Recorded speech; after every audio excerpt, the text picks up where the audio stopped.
मंडळी नमस्कार, जय महाराष्ट्र. देशाच्या राजकारणातून अतिशय महत्त्वाची बातमी समोर येते आणि यामुळे राज्याच्या आणि देशाच्या राजकारणात एकच खळबळ उडालेली आहे. नक्की या ठिकाणी झाले काय जाणून घेऊया पुढच्या या 2 मिनिटांमध्ये. व्हिडिओ शेवटपर्यंत बघा. चॅनलवर नवीन असाल तर चॅनलला सबस्क्राईब करा, व्हिडिओला लाईक करून शेअर करायला विसरू नका. मंडळी, भारतीय जनता पक्ष हा सर्वात मोठा पक्ष म्हणून देशामध्ये सध्या सत्तेमध्ये आहे. केंद्रात आणि राज्यात भारतीय जनता पक्षाची सत्ता आहे. फोडा आणि राज्य करा या ठिकाणी ईडी सीबीआयचा वापर करून या ठिकाणी अनेक दिग्गज नेते भारतीय जनता पक्षामध्ये सामील झाले. यात वेगळं सांगायची गरज नाही.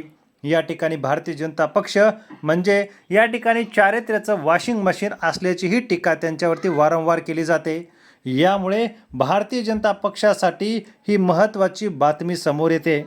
भारतीय जनता पक्षाला आज एक महत्त्वाचा आणि मोठा धक्का बसलेला आहे. भारतीय जनता पक्ष वेगवेगळ्या राज्यामध्ये आपली सत्ता मिळवण्यासाठी वेगवेगळे प्रयत्न आणि टायगर लोटस या नावाने नेहमीच चर्चेत राहिलेला आहे. फोडायच्या आणि या ठिकाणी सत्ता मिळवायच्या महाराष्ट्रातही आपण अनेक नेते निवडणुकीच्या तोंडावरती फोडताना बघितलेले आहेत. तर भारतीय जनता पक्ष आणि शिवसेना यांच्यामध्ये अलबेल समोर काय आहे ते दिसून येत आहे. नेते एकमेकांवरती टीका करतायत. त्याच पद्धतीने एकनाथ शिंदे नाराज असल्याच्या बातम्या वारंवार येत आहेत. त्यामुळे भारतीय जनता पक्ष छोट्या मोठ्या पक्षांना संपवतोय आणि त्याच ठिकाणी या ठिकाणी भारतीय जनता पक्ष स्वतः कसा मोठा होईल याचा विचार करतोय. एकीकडे बंगालमध्ये ममता बॅनर्जीचा पक्ष एकनाथ शिंदे यांच्या माध्यमातून ज्या पद्धतीने शिवसेना ताब्यात घेतली, त्याच धर्तीवरती या ठिकाणी एकनाथ शिंदे यांच्यासारखाच बंगालमध्ये ही भारतीय जनता पक्षासाठी महत्त्वाची घटना घडते. ती म्हणजेच ममता बॅनर्जी यांचा पक्ष त्यांच्या ताब्यात घेण्याच्या हालचाली जोरदार सुरू आहेत. मंडळी, भारतीय जनता पक्षामध्ये एक उभी फूट पडल्याची बातमी समोर येते. भारतीय जनता पक्षामध्ये तामिळनाडूमध्ये दुहेरी धक्का बसला आहे. असून पक्षाचे माजी प्रदेशाध्यक्ष अण्णामलाई यांनी या ठिकाणी पक्षाच्या पदाचा राजीनामा तर दिलेलाच आहे.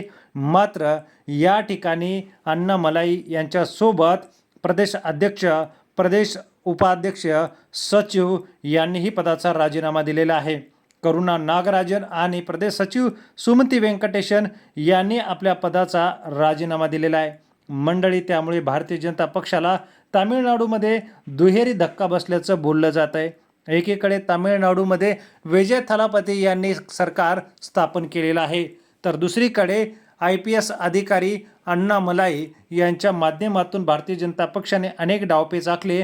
मात्र या ठिकाणी त्यांना धक्काच बसलेला आहे. संपूर्ण राज्यातील महत्त्वाच्या 3 पदाधिकाऱ्यांनी राजीनामा दिल्यानंतर भाजपला मोठा धक्का बसला आहे. याआधी राज्यात आक्रमक राजकीय शैलीमुळे आणि द्रुमुक पक्षांना थेट आव्हान दिल्यामुळे अण्णामलाई यांना मोठी लोकप्रियता मिळवली होती. त्यांनी देखील राजीनामा दिला आणि नवीन पक्ष स्थापन करणार आहेत. एकीकडे भारतीय जनता पक्षातीलच आपला नेता पदाचा राजीनामा देतोय, तर दुसरीकडे त्याच नेत्याचा नवीन पक्ष राज्यामध्ये अस्तित्वात येतोय. भारतीय जनता पक्षाने छोटे मोठे पक्ष या ठिकाणी कुठे नेऊन ठेवलेत हे दिसून येत आहे. बिहारमध्ये नितीश कुमार यांचं मुख्यमंत्रीपद जात, राज्यसभेवरती खासदारकी दिलेली आहे. केंद्रात अजून त्यांना मंत्रिमंडळात सामील करून घेतले नाही. एकीकडे भारतीय जनता पक्षाला स्वतःचे उमेदवार आणि स्वतःचे नेते निर्माण करण्यापेक्षा इतर पक्षातील नेत्यांनाच आयात करण्यावर त्यांचा जोर जास्त आहे. असे अनेक दिग्गज महाराष्ट्रातही नेते आहेत की ज्यांच्या मागे ईडी आणि सीबीआयचे जाळे आखल्यानंतर त्यांनी भाजपमध्ये प्रवेश केला. देशभरात विविध राज्यात याच गोष्टी घडताना दिसत आहे.